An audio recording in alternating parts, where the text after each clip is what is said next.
We brought in this connected mail about 5 years ago. And what it does is it allows us to take a traditional direct mail piece and combine social and digital with that to get a greater response. So instead of just getting one touch on the consumer at the time that that direct mail piece arrives in homes, with a connected mail piece, we're getting, between 8 to 10. Hey, everybody, and welcome back to Behind the Franchise. As always, I'm your host, Paul Ehlinger. I'm excited today. We've got a guest on that I've found at conferences. Karen, I don't know if I've ever been to a conference you weren't at, so you're a seasoned franchise traveler. Everybody, please welcome Karen Wenning to the show. Karen, thanks for being on. Thanks for having me, Paul. I really appreciate it. Absolutely, absolutely. I'm here for it. Please, although I don't think there's many, for those who may or may not know you, tell us about kind of what you do today and how the heck did you get there throughout your career? Yes, I started out working for an advertising agency that was specifically worked with furniture manufacturing and distributed marketing networks. So when you work in manufacturing, you have salespeople, they have dealers, they all need to have compliant marketing. So it really makes a lot of sense when you translate that over to franchising. Mm-hmm. So I did that for 14 years for an agency, and then I came to work in-house at Suttle-Straus, and I've been here for 17 years now. And you're loyal. You're loyal to these. Wait, have you only had the two different roles? Like, were you ever in someplace else before you went to the agency? That's it. Wow, times are changing. That's awesome. That's awesome. I'm curious for you, transitioning from agency to Suttle-Straus. What was that for you like? What did that look like? Oh, Paul, it was really an easy transition because the agency went out of business and I was pregnant with twins. So we had some motivation behind us, is what I'm hearing. I thought I was gonna, stay at home and raise babies, and my husband was like, "There's no way you're gonna get a job." And so I went to Suttle-Straus because we did all of our business with them. We did a ton of traditional marketing and direct mail, and co-branded with the manufacturer and the dealers. And so I came to Suttle-Straus and said, "I've got this book of business." Yeah. And they hired me when I was 5 months pregnant with twins. So good on kudos to them. That's crazy. Yeah. And obviously it's paid off here, 14 years later, or whatever it is. I love that. And so I guess bridging the conversation. So I approached you. We were down at Franchise Marketing Live in Tampa, and you had gotten off the stage with the CMO of Goldfish. And I was like, whoa, this was the best presentation I've seen in like almost any of the franchising conferences I've been to. And you were just going through kind of the case study about what you guys had done with Goldfish and kind of the work you had done. And what I loved about it was you threw real numbers in there. And I don't think people do that a lot, unfortunately. Maybe, if you can just kind of broach that topic for us, what did that relationship with Goldfish look like? Like, what was the project you guys worked on together? And then I've got a billion questions talking about connected mail coming out of that from this. Terrific. I've been working with Goldfish for, I think, 10 years now. They were one of the first brands that I started working with in franchising. And the work that we've done with the Connected Mail program has really happened over the last probably 4 years. Mm-hmm. So we do a lot of direct mail for all of their franchisees, and that would be more of like your traditional direct mail where we're looking for a specific target, and then we are, dropping that into the mail, right? We brought in this connected mail about 5 years ago. Mm-hmm. And what it does is it allows us to take a traditional direct mail piece and combine social and digital with that to get a greater response. So instead of just getting one touch on the consumer at the time that that direct mail piece arrives in homes, with a connected mail piece, we're getting, between 8 to 10. And for our franchisees that are consistently, doing marketing and connected mail in the market, we're getting much higher that's awesome. touches. So imagine if it takes a person a certain amount of touches to do something. Yeah. And when I say something, that's maybe just to click on literally anything. Yeah, literally an action. Yeah. It's not necessarily, making a purchase. I might need 10 touches just to get them to go to your website. We might need 50 touches to get them to make a purchasing decision. Sure. Yeah. Depending on the product.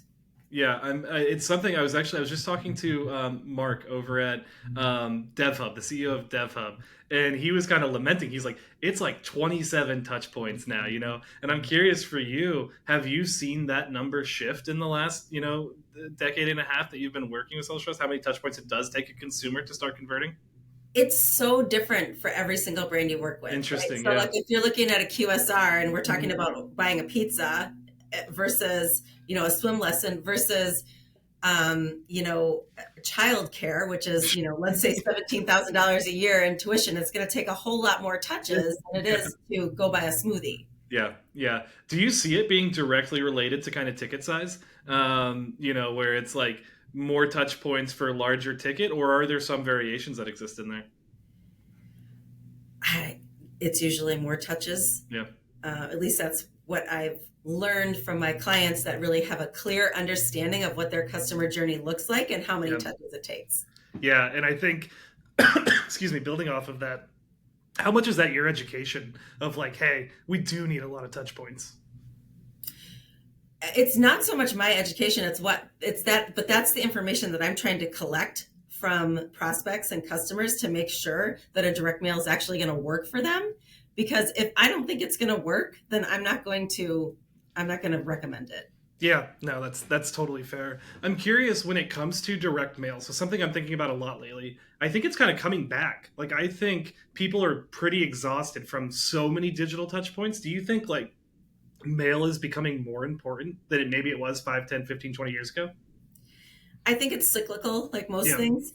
Um, but yeah, there's definitely fewer pieces arriving in the mailbox. There is some credibility that comes with direct mail. Hmm. There is a sense that I've seen in the market that consumers aren't sure what's real and what's not that they're Hmm. seeing, on the internet currently, Yeah. or what's AI or what's not, and if it's Sure. trustworthy or not trustworthy. So to have something physical in your hand that somebody paid to put out there gives it another level of credibility. We Hmm. have seen direct mail increase, at least what we do here at Suttle-Straus over the past 3 years, pretty Oh, significantly. interesting. Yeah.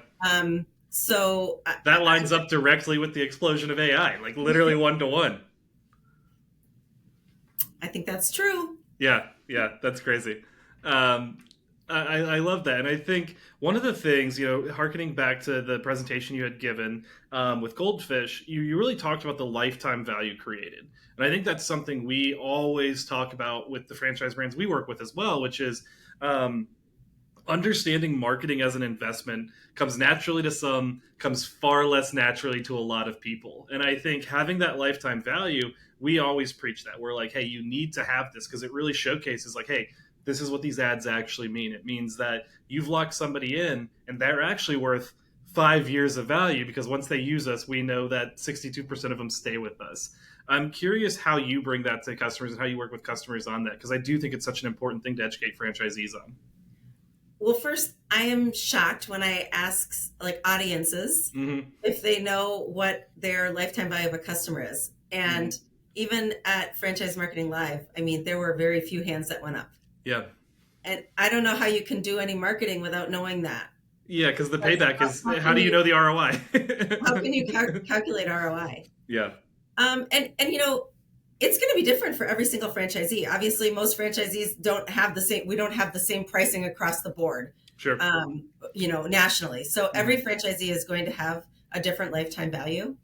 But most of the time, the brands that I work with, Yeah. they know what the average lifetime value is, and so we Hmm. can use that to calculate ROI. Yeah. Um, and it's hard with some brands, right? So, for Hmm. example, a service brand, and I'm going to use a real live example here that Please. actually Yeah. happened to me. A service brand that came in and cleaned my carpet. Hmm. It's a $500 carpet cleaning job. I'm sure they didn't make a huge amount of margin on that job, right? Sure. But they got their foot in the door with me. They did a great job. I invited them back.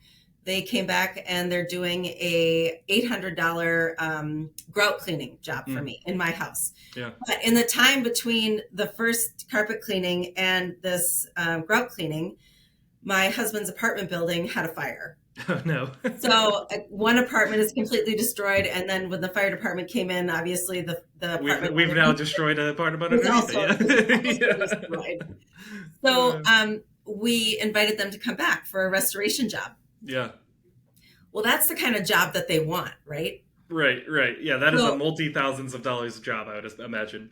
so far it's $51,000 so far, and it's not. We're currently going through this right now then. Oh Yes. Oh goodness. yeah. Well, I'm This is sorry to hear that, I yeah. guess. So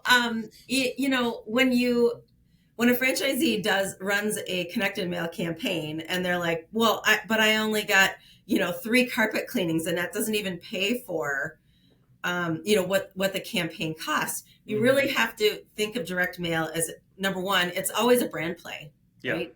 And Yep. that's hard for an individual franchisee to swallow, because they think that headquarters is responsible for brand. Yeah. But everybody's responsible for brand. And Right. especially if you're going into a new market where nobody knows you, to get 8 to 10 touches on a direct mailer versus one touch when it goes in the mailbox one time. Mm-hmm. I mean, it's huge. 100%. So, understanding lifetime value depending on the brand can be very difficult, right? Yeah. But with QSRs, they typically have a loyalty program, and if that person is using the loyalty program for coffee or smoothies or whatever it is, then they can get an idea of what that person is worth. Yeah. Yeah. How much of that, I guess, because I think a lot of it comes down to is like, it doesn't have to be precise all the time. You don't have to know it like to the T every time, but you have to know like the average consumer. Yeah, you have to know like on average that this is what's going to happen. And I think, well, I've heard it at one of the shows, but it was just like the really great franchises are the ones that realize like your average franchisee on an average day has to be able to perform for this to make sense. How much are you kind of selling that same ideology, when it comes to building out these kind of multi-channel marketing systems like this, where it's like, hey, it is brand building up here. We do need to get a bunch of touch points in to then get to our lifetime value. Well, typically, I mean, if we're working on a national campaign, then headquarters is kind of controlling all of that. So while the franchisees may be able to customize their offer with a national campaign, everything's hitting at the same time. Yeah. So it actually truly is driving brand awareness because everybody's hitting at the same time. Yeah. Yeah. And, we're lifting all boats there. Yeah. Yeah. You're a part of the wave now. Mm-hmm. We're getting a lot more impressions in the market. Plus we're getting that online and digital. So it's easier. It makes more sense. When you have one franchisee going into one market, yes, they're improving their brand awareness on the local level, and they're getting a lot more touches. So that's going to be beneficial to them. But they really want to see conversions. Yeah, sure. So if we want to see conversions, and we're also going to buy back the leads, anybody that hit the website during the 30 days of the campaign, that those leads, they don't know that we know that they were there. So they have to be nurtured in a totally different way. You can't come out of the blue and be like, hey, you visited my website at 11 a.m. on Tuesday. Right? Because they didn't fill out a form. Yep. But when we're looking at that, and we can convert the leads at 2 times the rate of the prospects. Yeah. And the franchisee is on board and understands all that, and it makes sense, and they can see because they saw those results from the national campaign, then it makes sense. Then they want to do more campaigns. Mm-hmm. Is there, and this is my lack of knowledge specifically around direct mail, is there kind of like a threshold, like you're like, hey, if we send 100 of these, it wouldn't really work, like we have to actually do this, like is there like a best practice that you recommend on the franchisee level? Yeah, excellent question. I really don't generally I recommend about 2,500 pieces. We can go as low as 2,000. You can mail 250 pieces, but unless you're going to somebody very specific, what kind of response are you expecting from that? Sure. So and it also depends on the product that we're talking about. So while we're talking about if we are talking about swim lessons, we can mail 2,000. We can get a great response and have that make a lot of sense. But that also is a brand that's been doing this for they've been doing it for 4 years, right? So they have more brand awareness. Yeah. And so they're able to get a better response. Some brand, if we're doing a QSR and everybody eats pizza, I'm not going to recommend connected mail because why am I not going to recommend it? Because one of the reasons that it works so well for membership-based franchises is that they typically know very specifically who their target audience is. Sure. we only want to go after the people that meet that criteria. Mm-hmm. So, for example, if it's a dog washing franchise, Mm-hmm. we need to know that that person has a dog in it. Yeah, that's fair. Yeah. Because otherwise we're just wasting dollars. Or just throwing mail down the drain. Yeah. Right. If we're talking about pizza, everybody eats, right? Yeah, there's a very good chance this person can order a cheese pizza or a pepperoni pizza. Exactly. We got so all the we bases look at covered. A different type of direct mail for them. Yeah, that makes a ton of sense. And I'm curious how this strategy changes. So we've been talking a lot about like a net new customer, right? And so like getting them in here. Have you done campaigns that are like to existing members or something, right? Like we're upselling onto something else. We know for a fact they're a customer. How does that strategy change? Because I'm assuming that's probably, hey, we think we can get a single touch point conversion here. Yes. So, for example, people that maybe what we would call a win-back campaign, Mm-hmm. or people that maybe went to that fitness center and then they stopped going, and now we want to get them back, right? Mm-hmm. Mm-hmm. So that would be like a win-back campaign. A lot of brands will defer to more like email marketing to do their win-backs. Mm-hmm. But especially when we're looking at kid-focused brands, it takes Mrs. Consumer a little bit more to make that decision when it comes to her kids. Turns out you care about your children, and you want to be cognizant in your decision for them. Right. So when you come back to this again, a credible printed mailer. Oh yeah, I've been there before. I'll go ahead and save this until we are ready to get back into whatever it is, swim lessons in the fall, or camp in the spring, or cooking class, or whatever it may be. Yeah. I mean, Valvoline's got me locked in right now. They know exactly when my oil needs to be changed. I get a $15 off like every 3 months, and I'm just like, you guys have locked me in. I think it's like so effective, Perfect example right there. Yeah, I absolutely love that. I'm curious, like coming off of it, when you are working with individual franchisees, like we've touched on it a little bit, but I love like this idea of like how you explain it, because I think it's something we think about a lot where they may not be marketers, they probably aren't most likely a marketer. Like when you're breaking it down, like what are you selling as like the strengths of this? Because they've got $1,000 they want to spend this month. Why does their budget go to you? Like, what are the big value propositions you really push when you're selling into that franchisee? Mm-hmm. Well, first of all, I never recommend that they pull away from anything else that they're doing in marketing. Like you would never like take your money from digital or social to put it in mail. At least I wouldn't. And you have a pretty legitimate opinion about that, yeah. So I think the things that make it, really understandable is that you can calculate an ROI, because in the past, when you would do a direct mail piece, you would drop it in the mail and you would cross your fingers and you would hope that number one, it got delivered, and then number two, that you might get a return on investment, and you might get that because somebody comes and brings it into them. Mm-hmm. With connected mail, what you're doing is first you're getting the social match. So we're pumping the prime on the people that are on the mailing list by sending them ads in Instagram and Facebook before that direct mail piece ever hits the mail.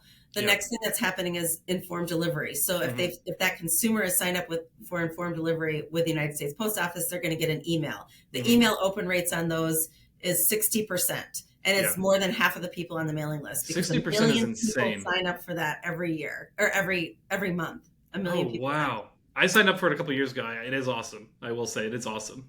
It is. I mean, people... So it's coming in your mail. It has a ride-along ad you can click through. It's also going to show like the back of the postcard in black and white, right? Yeah. And then the next thing that happens is that direct mail arrives in homes. It's got the QR code on. It's taking them directly to the website. Once they go to the website, now anybody that goes to that particular website during the campaign, or that particular URL that we're sending them to, is going to pick up a cookie and be retargeted. Right. Are you guys helping them set up like that pixel tracking and everything as well? Yeah, like we do all of that. Mm-hmm. Cool. That's part of like the turnkey program. Yeah, I love that. And then after 30 days, then we say, okay, give me your customer list, and we're going to compare that back to the original mailing list. Yeah. And then we're going to be able to clearly see how many conversions, but we also are going to see a dashboard that shows us how many touches we had in the 30-day campaign that we can divide out. Yeah. And then figure out the touches per campaign. And then we're going to do that same exercise again at 90 days, because we know that it takes some consumers longer to convert. Yeah. So like I said, with like childcare, and it's $17,000 a year in tuition, we might not have a conversion after 30 days.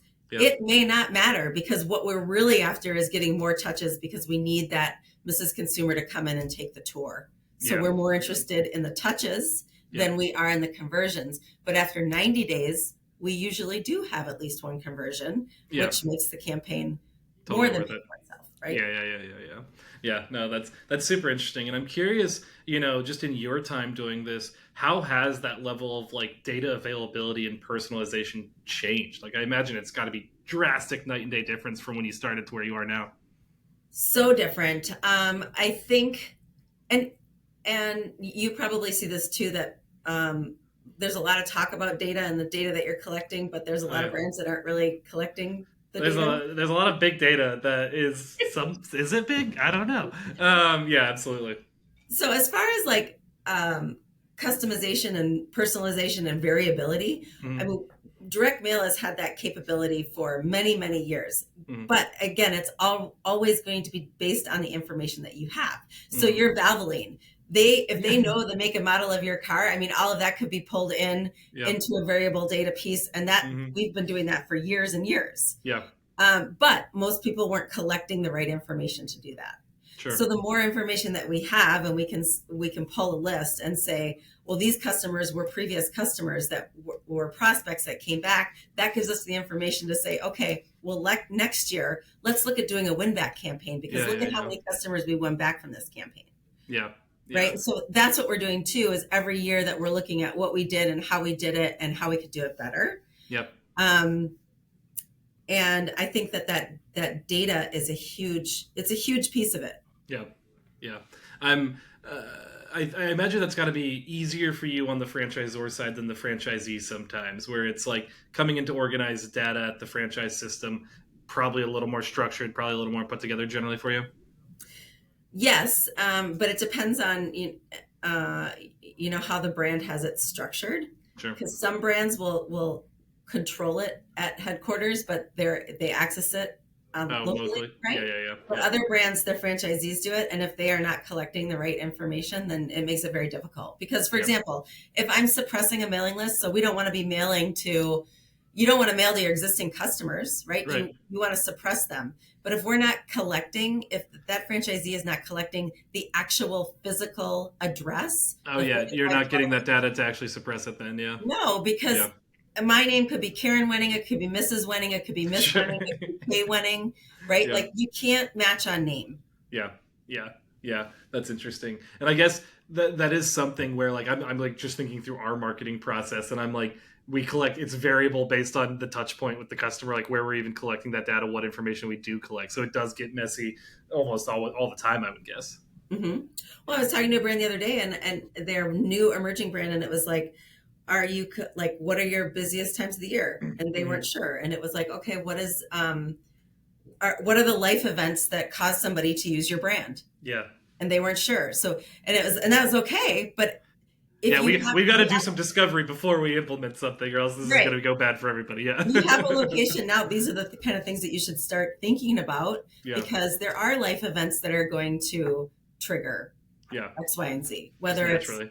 the birth of a child, whether it's your aging parents. There's all sorts of life events that contribute to what somebody's doing with their purchasing. Yeah, yeah. You've really got me thinking about mail. I was thinking about this last night. The Valvoline one, Kroger as well. Have you ever seen their mailing program? They will send you coupons of like your most frequently purchased items and just give you like $1 off of it. And I'm like, I've never used coupons more in my life than Kroger's direct mail grocery store chain. I don't know if everybody has a Kroger around them. But I was thinking about it to the point I asked earlier of just like how is it coming back and it being cyclical? It just really does feel like it's becoming a thing. Like, and we're all digital marketing and with Flamel, but man, it just is so powerful when it is right there in front of you. It is. I mean, Amazon's doing catalogs. Yeah, which is we're back to Sears. You're going to be able to buy a house through a catalog here next year. Maybe that's what it is. Maybe that's the next thing, Karen. You guys should get into the house selling business. I love that. I do want to ask. I was thinking about this as well. Like, I've literally not gone to a franchise show, and you've not been there. And so I'm curious, with your experience, what are the best conferences people should go to? Like, what are your favorites to go to? I mean, my favorite. Well, I always, of course, everyone loves IFA convention, right? it's a little overwhelming. I remember the first year I went, I was like, Lot whoa. of people, a lot of people, a lot of booths. Yeah, I'm an introvert, so it's a lot. I go home after one of those days, and I'm just like, whoa, we got to decompress. But for me, it's any type of conference that's focused on marketing, I would want to be at. Yeah. So that used to be always, FCXC, and Hmm. before that it was called I can't remember what it was called before FCXC. And then I was really thrilled with Leanne's Franchise Marketing Live. Shout out Franchise Assembly. It was great. I thought the same. So Power good. packed. It was like a day. I was like, whoa, I need a day and a half. you Yeah. know? And I'm definitely more focused on consumer marketing. Hmm. But, uh, FLDC Hmm. has been great for me. Yeah. Um, and then Let's Grow was Yeah. really great last year. Yeah.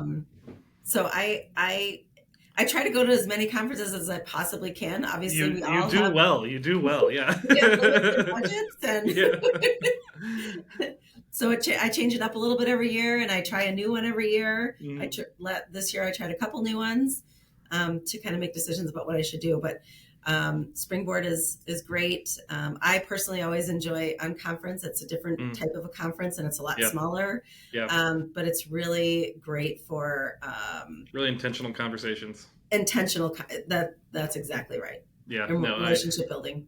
I totally agree. Yeah. I mean, ad nauseum, but yeah, I felt like that way about Franchise Marketing Live. It was just like everybody was a marketer. Even like all the vendors were marketing vendors. Like it felt like it was just like a good balance of being able to have just every conversation was a good conversation. So fun. Yeah, I love that. Transitioning over, we always like to do a little fun section. We call them quick hitters, just a little series of quick, short answer questions. If you're up for it, Karen. Absolutely. Let's go. First one, you're the direct mail expert. What's the most misunderstood thing about direct mail? It doesn't work. okay. It doesn't work. It's misunderstood that it doesn't. Okay, yes, okay, I'm there. Brain's moving slow today. I had to piece those together. I was like, that was not what I thought you'd say. Love that. What has been, your favorite campaign to work on? Not picking favorites from customers or anything, but one that just was fantastic, turned out great, all that good stuff. I mean, this last one we did for Goldfish was insane because we Yeah. brought in 8,555 new members with 8.1 million in lifetime value. I mean, Yeah, that's that insane. 8.1 million is a stupid number. That's just put that on the front of the website. It's just such an awesome number. It is a stupid number. And like when I compare Stupid that in the good sense, yeah. even to the previous year, it was 2.5 million, which was great. At that time, we've learned so much every year, and we've Yeah. we've done it differently. And I guess that's what I'm most proud of is You've taking what iterated we've and learned and changed. tweaking it, and then Yeah. having it like 3 times. Oh yeah, my watching that in the audience, my thought was like, why are we not throwing more budget at this? You know what I mean? I was just like, go bigger, like it's blow it up. I thought that was awesome. Marketing trend in franchising that you think is overrated. I ask this question a lot. You can say AI. I know we're And I sitting in it. Why would I care? Yeah, I think our product's awesome. I mean, no, it's not that. It's just that maybe it's just the most overused term Overused term. That's a good because political way to put it. Yes. I think some companies are really using AI, but other companies say that they're using AI and they're really not using it. They're using it the way that my teenagers are using it. Sure. So I, I think There's it's a little overused. Yeah, I would fully agree. I always like to preface that because people get nervous because they see me wearing like a shirt that says AI. I think the very exciting thing to me is we're kind of coming down on the hype curve, in my opinion. And what that means is we're going to get deeper into like workflow automation, like actual useful AI built specific to tools that in workflows you're currently doing. And I think that's exciting. Like when I see that, that's when I think it's getting fun. Yeah, I've seen some really cool use cases for um, some things that we've done with personalization and customization that I Yeah, really like. I just yeah, haven't seen anybody actually doing it and doing it yeah, right yet. yeah. No, It's a matter of I time. yeah. Question on what's one thing if you're an emerging franchise brand, what would you say is like, hey, go do this now, it's going to pay dividends a decade from now? Uh, I, make sure that you're collecting the right data. Yeah, yeah. Understanding the customer journey. I mean, yeah, I mean, from a marketing standpoint, it's collecting the right data so that you can look at the data and you can say, oh, okay, these are the trends. This is what's happening. This is what my customer really looks like, Yeah. right? This is, or take your existing customer list and profile it so we know that this is what she looks like, or he or she looks like, so we can build out those personas. Yeah. Without those personas and without really knowing, you're just kind of grabbing at straws. Yeah. And then using that data to figure out what is your lifetime value, what is your loyalty look like. Yeah. All of those things are, I think those are the most important things is the data. Yeah, I love that. And then a last question: what's something most people don't know about you? We just learned that you know got a job while you had twins and did the thing, so you're obviously a badass. But what's something most people don't know about you? I grew up riding horses. Okay. Right, hunter jumpers is what I did. Oh wow. And I feel like but like at the time that I grew up, my parents were like, yeah, you're going to sell your horse, you're going to go to college, you're going to get a job, you're going to sit behind a desk, right? Sure. And I feel like if I weren't selling, direct mail, Yeah. I could be selling like horse trailers or something else, right? But I wasn't raised to follow what you love. Well, yeah, you got to make money. You got to do a job. Right. Hear me out. Yeah, my dad's an engineer. I was an engineer. I get that. Do you have a horse? Do you own a horse? Not anymore. When my son was born, I decided that I just didn't have the time anymore. That's fair. That's still. It's. I sold my motorcycle when I got married. It's There like you go. you just got to do those things sometimes. I love it. Well, that's kind of our conversation. At the end, I always like to give you, the guests, an opportunity. Where can people find you online? What should they know about Suttle-Straus? Sell your bit for a minute. Say whatever you'd like so people know where to find you and the services you got and everything. Oh, for sure. You can find me on LinkedIn is probably the best place. Karen Wenning. It's winning with an E, Wenning. Suttle-Straus has been in the business for, over 100 years. And we do everything that we do in-house here. So print, direct mail, technology solutions for brand portals that allow the franchisor to have control of the brand guidelines and franchisees to customize and personalize for their local market. And, my focus is specifically on franchising, and that's what our software is built for. Yeah, that's awesome. Well, Karen, thank you so much. I think super valuable conversation. I love the lifetime value conversation. I think it's something we talk about all the time. I think it's very important to figure out. And I appreciate you diving into the work you did with Goldfish. Like I said, that was probably my favorite presentation I'd seen at a conference this year. So thanks for being willing to dive in a little deeper on it with me. I appreciate you so much for having me. Yeah, absolutely. And for everybody else, I hope you guys enjoyed this episode as much as we did. And definitely go check out Karen and all the work they're doing over at Suttle-Straus. But, thank you for joining for the episode again, and we hope to have you on the next one. We'll talk to you all soon.